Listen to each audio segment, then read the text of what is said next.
சின்ன மருமகள் அடுத்த எபிசோடுக்கு உண்டான ப்ரமோதை பார்க்க போகிறோம். அடுத்த எபிசோடில் பார்த்தீங்க அப்படின்னா என்ன நடக்கும் அப்படின்னு பார்த்தீங்கன்னா, சேதுவுக்கும் ஐஸ்வர்யாவுக்கும் வந்து புதுசாக மேரேஜ் ஆகிருக்குது. எல்லாம் இந்த பிரச்சனைகள்லாம் ஒரு பக்கம் கல்யாண மண்டபத்துலேருந்து எல்லாமே முடிஞ்சதுக்கப்புறமா வீட்டுக்கு போனதுக்கப்புறமா பார்த்தீங்க அப்படின்னா அவங்க வந்து ஃபர்ஸ்ட் நைட்டுக்கு வந்து அரேஞ்ச் பண்ணியிருக்காங்க. அப்போ வந்து ஐஸ்வர்யா வந்து சேதுக்கிட்ட வந்து ஃப்ரீயாக பேசணும் அப்படின்னு நினைக்கும் போது பார்த்தீங்கன்னா, சேது வந்து அந்த கல்யாணத்தில் நடந்த அந்த பிரச்சனைகள் இதுகள் எல்லாமே நினைச்சிட்டு வந்து ஒரு மைண்ட் ரிலாக்ஸ் எல்லாமே வந்து சேது இருக்கு அப்படி.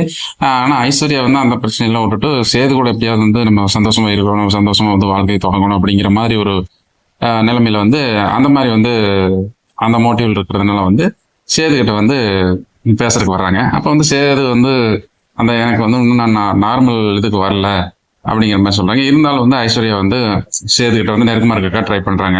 அப்போ வந்து சேது வந்து நம்ம கொஞ்சம் கேப் எடுத்துக்கலாம் அப்படிங்கிற மாதிரி வந்து ஐஸ்வர்யாட்ட சொல்றாங்க. ஆனால் ஐஸ்வர்யா வந்து அது எதுவுமே வந்து பெருசாக எடுத்துக்கல. இருந்தாலும் வந்து ஐஸ்வர்யாவோட மனநிலை என்னங்கிறத புரிஞ்சுட்டு சேது நம்ம இப்போ வேண்டாம் அப்படிங்கிற மாதிரி சொல்லிட்டு வந்து வெளியே போயிடுறாரு.